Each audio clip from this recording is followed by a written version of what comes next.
Assalamualaikum warahmatullahi wabarakatuh, Ibu. Waalaikumsalam warahmatullahi wabarakatuh. Mohon maaf, Ibu. Hari ini saya mengganggu waktu panjenengan karena eh, mendapat tugas sebagai guru penggerak Angkatan 7 Kabupaten Ponorogo terkait modul 3.1 yaitu tentang pengambilan keputusan berbasis nilai-nilai kebajikan sebagai seorang pemimpin. Tentu saja selama memimpin sekolah, Ibu kan mengalami beberapa Ya, kasus, pernah menangani banyak kasus. Nah, di sini izinkan saya untuk menanyakan beberapa hal terkait kasus-kasus yang pernah Ibu tangani seperti itu, Bu. ya, oke, iya, ya, ya, Pak. Oke, untuk yang pertama langsung saja, selama ini bagaimana Ibu dapat mengidentifikasi kasus-kasus yang merupakan dilema etika ataupun bujukan moral, Ibu? Ya, saya sebagai seorang pemimpin di sebuah instansi pendidikan pasti akan beragam kasus yang akan dihadapi. Baik itu harus yang keduanya benar tetapi saling bertentangan yang dikenal sebagai dilema etika ataupun kasus yang salah satu benar dan yang lainnya salah. Kedua kasus tersebut harus dapat diidentifikasi dengan benar agar tidak ada kesalahan dalam pengambilan keputusan. Cara yang saya gunakan untuk mengidentifikasi yang mana dari kedua kasus tersebut adalah dengan memahami masing-masing kasus. Tentu Oke. saja untuk memahami kasus-kasus tersebut saya harus berkomunikasi dengan pihak-pihak yang terlibat. Setelah permasalahan sudah dipahami, maka saya perlu melakukan beberapa hal untuk bisa memetakan apakah kasus tersebut merupakan bujukan, maksud saya bujukan moral atau dilema. Oke. Untuk itu perlu dibuat daftar pertanyaan identifikasi kasus. Syarat sebuah kasus merupakan dilema etika jika kedua masalah yang berbenturan tersebut tidak melanggar hukum dan serta norma-norma yang berlaku atau menimbulkan ketidaknyamanan sosial. Nah, jika kasus yang diidentifikasi lolos dari syarat-syarat tersebut, maka dipastikan itu adalah kasus dilema etika. Dan sebaliknya, jika syarat-syarat di atas tidak terpenuhi, maka itu adalah kasus bujukan moral. Saya kira begitu, Pak. Oke, terima kasih. Berarti kasus rujukan moral dan dilema etika sudah pernah. Kemudian, eh, pertanyaan yang kedua, Ibu. Selama ini bagaimana Ibu menjalankan pengambilan keputusan di sekolah Ibu? Terutama untuk kasus-kasus di mana di situ ada dua kepentingan yang sama-sama benar atau sama-sama mengandung nilai kebajikan. Oh ya, untuk kasus dilema etika, saya akan mempertimbangkan kedua hal yang sama-sama benar tersebut berbenturan dengan faktor apa atau pihak mana. Apakah kepentingan perorangan atau banyak orang, mengandung nilai-nilai kebenaran atau kesetiaan, rasa adil atau belas kasihan, ataukah berdampak untuk saat ini atau seterusnya. Oke, oke, terima kasih. Kemudian untuk langkah-langkah atau prosedur seperti apa yang biasa Ibu lakukan selama ini dalam pengambilan keputusan? Langkah-langkah yang saya ambil itu yang pertama memilih kebenaran yang paling kecil mudaratnya dan uh, ataupun besar manfaatnya. Yang kedua dengan pertimbangan kepentingan peserta didik jika kasus itu berhubungan dengan peserta didik. Kemudian berdasarkan pada prinsip-prinsip berbasis hasil akhir, berpikir berbasis peraturan, dan berpikir berbasis rasa peduli. Tahap berikutnya dilakukan investigasi dengan memeriksa kembali fakta-fakta dan temuan peluang, lalu membuat keputusan. Selanjutnya, keputusan ditinjau kembali hingga yakin kebenaran itu ada dan insya Allah dalam bimbingan tersebut keputusannya bisa dipertanggungjawabkan. Oh, iya. Gitu, Pak.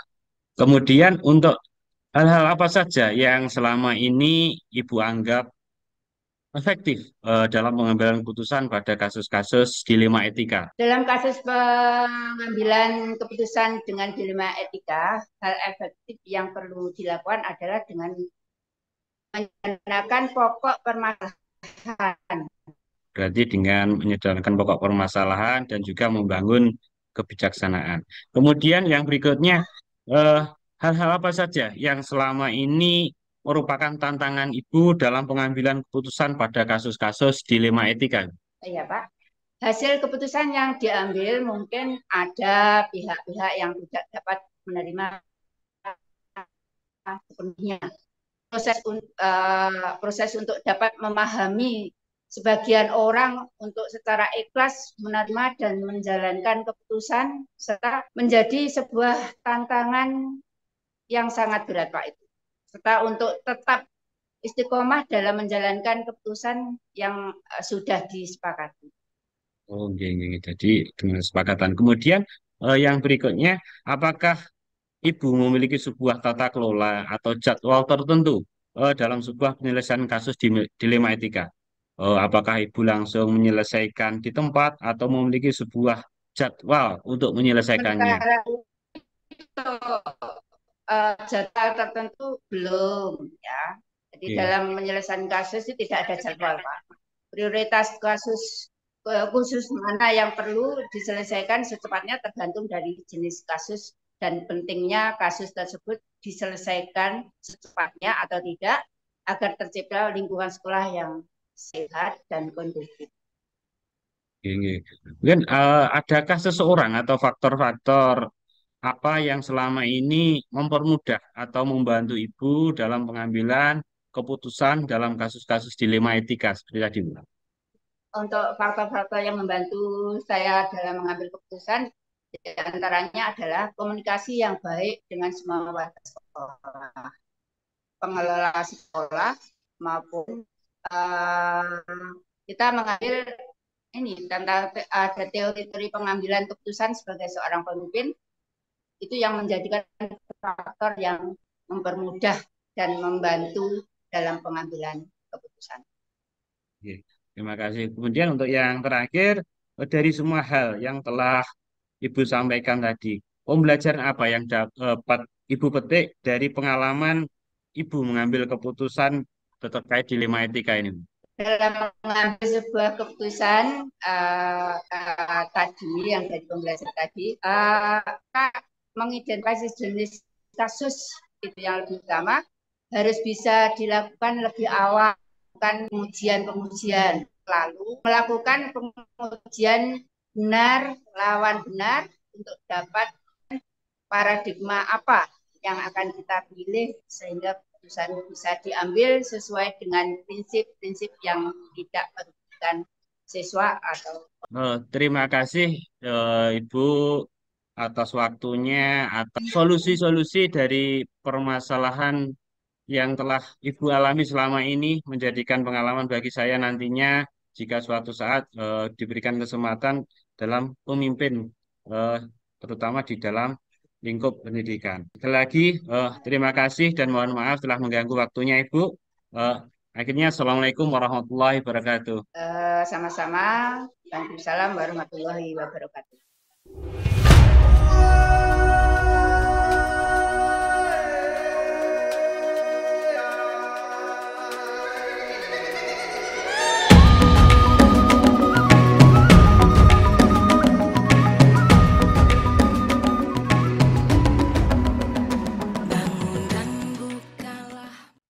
Assalamualaikum warahmatullahi wabarakatuh. Bunikan, gimana kabarnya?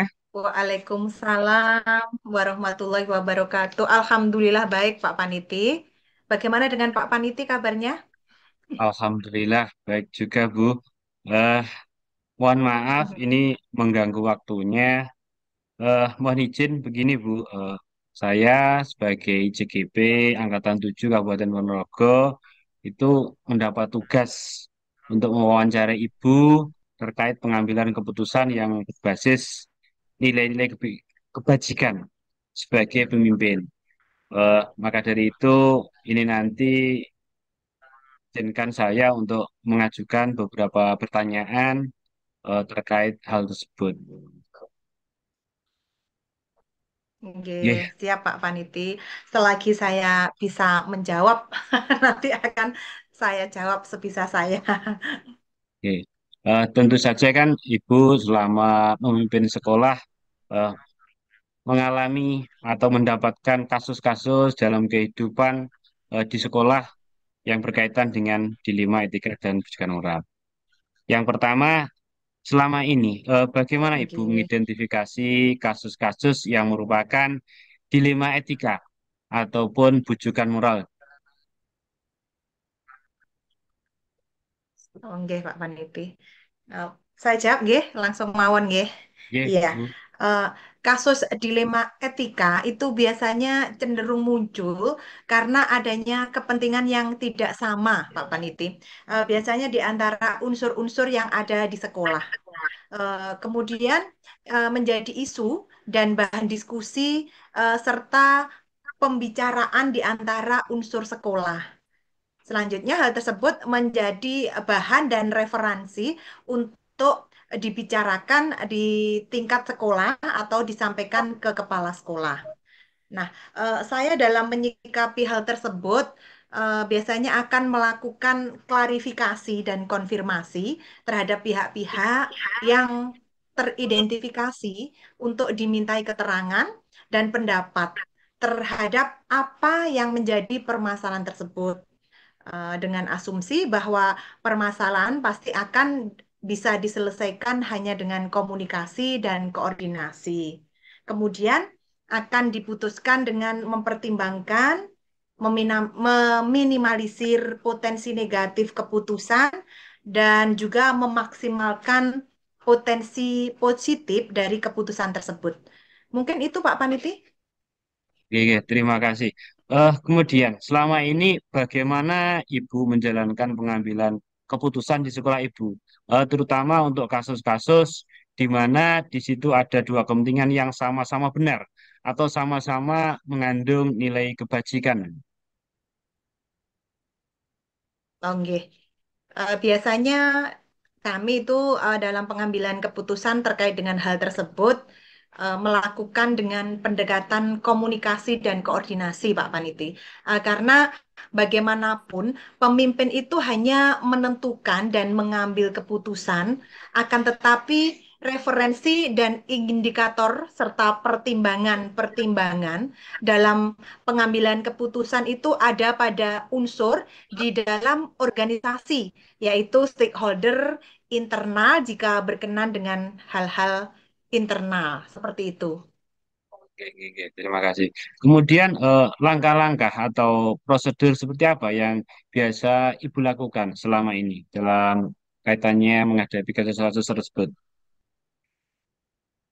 Iya, eh, prosedur yang saya lakukan itu menentukan kasus tersebut berkesesuaian dengan job atau unit kerja apa, kemudian melakukan koordinasi dan menjalin komunikasi dengan unsur-unsur yang terkait dalam unit kerja tersebut. Setelah itu meminta pandangan-pandangan dari unsur yang ada yang nantinya akan menjadi dasar dan pertimbangan pengambilan keputusan. Seperti Oke, itu. oke, oke. Kemudian, eh, hal-hal apa saja yang selama ini Ibu anggap efektif dalam pengambilan keputusan pada kasus-kasus dilema etika yang pernah Ibu alami selama memimpin sekolah itu? Oke. hal-hal efektif dalam pengambilan keputusan, Pak Paniting, ya, senantiasa menjalin dan menjaga keberpihakan melalui kebersamaan dan komunikasi dengan unsur pimpinan, terutama yang dapat memperkaya referensi kita dalam memutuskan kasus dilema etika. Selain itu, dalam kasus pengambilan keputusan dengan dilema etika, hal efektif yang perlu dilakukan adalah dengan menyederhanakan pokok permasalahan, kemudian membangun kebijaksanaan. Nah, tentu saja dari sekian banyak kasus, eh, hal-hal apa saja yang selama ini merupakan tantangan Ibu dalam pengambilan keputusan pada kasus-kasus dilema etika? Oh, nggih. Biasanya tantangannya itu Pak Paniti, ada pada tataran menyesuaikan diri terhadap keputusan yang sudah diambil, yang tidak mungkin bisa memutuskan kedua belah pihak. Akan tetapi eh, paling tidak meminimalisir kekecewaan karena proses pengambilan keputusan itu sudah dilakukan dengan melibatkan unsur-unsur yang relevan yang ada di sekolah kami. Geng, geng, geng. Terima kasih. Kemudian, apakah Ibu memiliki sebuah tata kala ataupun jadwal tertentu dalam sebuah penyelesaian kasus dilema etika? Apakah Ibu langsung menyelesaikan misalkan di tempat atau memiliki sebuah jadwal untuk menyelesaikannya? Bentuk ataupun prosedur seperti apa yang Ibu ingin jalankan selama ini? Nggih. Untuk jadwal tertentu Pak Paniti sebenarnya tidak ada. Akan tetapi substansi dan urgensi sangat diperhatikan di dalam menyelesaikan permasalahan. Karena penyelesaian permasalahan semakin cepat, maka akan semakin baik dalam rangka menjaga keharmonisasi dalam lingkungan pekerjaan. Oke. Berarti begitu lebih cepat lebih baik, terutama banyak yang diselesaikan di tempat, nih, seperti itu. Nggih. Kemudian berikutnya, Iya, eh, nggih, Pak. seseorang atau faktor-faktor apa yang selama ini mempermudah atau membantu Ibu ini kan dalam pengambilan keputusan dalam kasus-kasus dilema etika? Nggih. Seseorang atau faktor-faktor yang mempermudah dalam pengambilan keputusan itu sesungguhnya tidak ada yang khusus, Pak Panitinggi. Akan tetapi eh, pelibatan unsur-unsur internal sekolah itu sering dilakukan untuk memperkaya referensi dan informasi. Oke. Kemudian dari semua hal yang telah disampaikan, pembelajaran apa yang dapat Ibu petik dari pengalaman Ibu Niken mengambil keputusan dilema etika ini? Oke. Pembelajaran yang bisa saya petik Pak Paniti nggih, dari pengalaman dalam mengambil keputusan dilema etika itu, yang pertama memahami konteks permasalahan terlebih dahulu, dan yang kedua koordinasi dan komunikasi itu sangat penting adanya karena selain untuk menjaga harmonisasi lingkungan kerja, juga untuk memperbanyak referensi juga. Seperti itu Pak Paniti. Oke, oke, oke, oke. Eh, Kalau begitu, terima kasih banyak Ibu Niken atas waktunya. Mohon maaf mengganggu dan terima kasih atas masukan-masukannya. Semoga kemudian hari bisa kami jadikan sebagai contoh atau teladan sebagai guru junior seperti ini nanti bisa mencontoh langkah-langkah pengambilan keputusan yang baik dari Ibu Niken. Oke, sama-sama Pak Paniti. Jika dari saya banyak kekurangan ataupun kekhilafan, saya juga mohon maaf. Oke, terima kasih dan mohon maaf jika ada salah. Akhirnya, Assalamualaikum warahmatullahi wabarakatuh. Waalaikumsalam warahmatullahi wabarakatuh.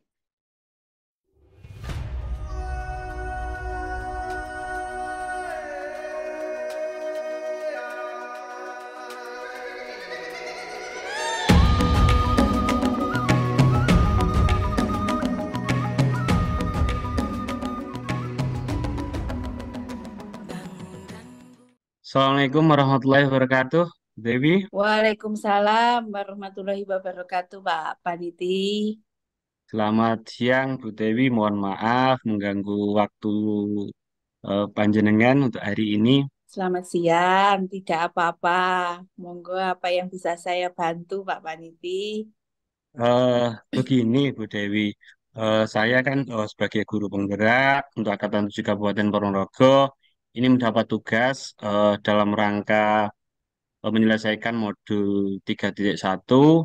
Saya harus mewawancara eh, Bapak atau Ibu Kepala Sekolah di sekitar terkait pengambilan keputusan yang berbasis nilai-nilai kebajikan sebagai seorang pemimpin.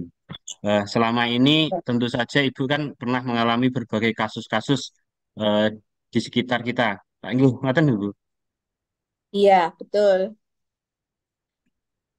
Nah, di sini saya akan menanyakan beberapa pertanyaan terkait eh, bagaimana pengambilan keputusan terkait kasus-kasus yang selama ini Ibu hadapi seperti itu.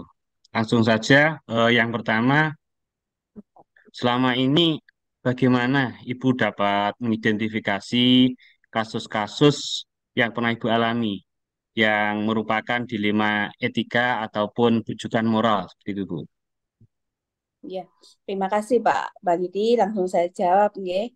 Eh, Iya, Bu. Dalam hal ini saya itu melihat dari beberapa sudut pandang ya. Salah satunya adalah sudut pandang moral dan hukum, Pak. Jadi apabila kasus tersebut itu melanggar hukum, maka sudah jelas ya ini yang mana yang benar, mana yang salah. Berarti yang kita ambil adalah yang benar. Tetapi kalau masih dikatakan benar lawan benar, nah, itu masalah tersebut yang dinamakan adalah dilema etika, seperti itu. Oke, oke, oke. Kemudian, selama ini, bagaimana Ibu menjalankan pengambilan putusan di sekolah Ibu, terutama untuk kasus-kasus di mana ada dua kepentingan yang sama-sama benar, atau mungkin yang sama-sama mengandung nilai kebajikan. Bagaimana penyikapan Ibu selama ini?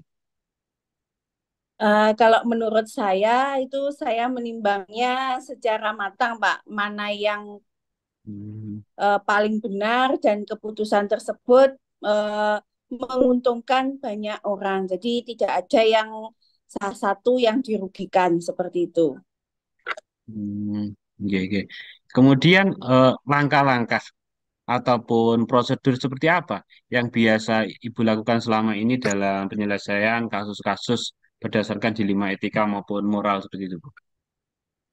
Ya, kalau langkah-langkah yang sudah saya lakukan, jelas yang pertama adalah menentukan penyebab permasalahannya itu apa. Kemudian menentukan siapa yang terlibat, kemudian menanyakan kepada orang-orang yang terdekatnya dan berdiskusi dengan mungkin warga sekolah ataupun orang terdekat, terus kemudian membuat beberapa solusi keputusan, kemudian menimbang lagi dari berbagai sudut pandang sebelum memutuskan atau mengambil solusi. Seperti itu, Pak. Ya, berarti kan jadi perlu pertimbangan dengan warga sekolah yang lain. Kemudian Iya, yang betul. berikutnya, eh, hal apa saja yang selama ini Ibu anggap efektif dalam pengambilan keputusan pada kasus-kasus dilema etika? Saya melakukan analisis kasus, Pak. Kemudian menentukan solusinya, menyelesaikan dengan peraturan ataupun bahkan norma yang berlaku di masyarakat kita, di lingkungan kita, serta mengedepankan kepentingan umum. Jadi solusi tersebut bermanfaat bagi banyak orang seperti itu, Pak. Baik itu dalam jangka pendek maupun dalam jangka panjang. Jadi tidak ada yang kita rugikan seperti itu. Oke, oke, oke. Kemudian tentu saja dalam menghadapi kasus-kasus itu menghadapi banyak tantangan. Hal apa saja yang selama ini merupakan tantangan dalam pengambilan keputusan pada kasus-kasus dilema etika yang Ibu hadapi? Kalau tantangan sebenarnya banyak ya Pak Paniti. Eh, karena itu ya sulit juga kita untuk membuat keputusan yang seperti itu. Itu kan sulit. Jadi tantangannya banyak. Tantangan salah satunya adalah mencari keputusan yang terbaik karena keduanya merupakan masalah yang sama-sama benar kan. Jadi mana yang terbaik, mana yang paling benar itu merupakan tantangan bagi saya. Jadi kita harus menguntungkan kedua belah pihak tersebut. Jadi tidak boleh ada yang kita rugikan seperti itu, Pak. Jadi itu tantangan yang sangat sulit seperti Ya, sebenarnya. benar perlu pertimbangan ya.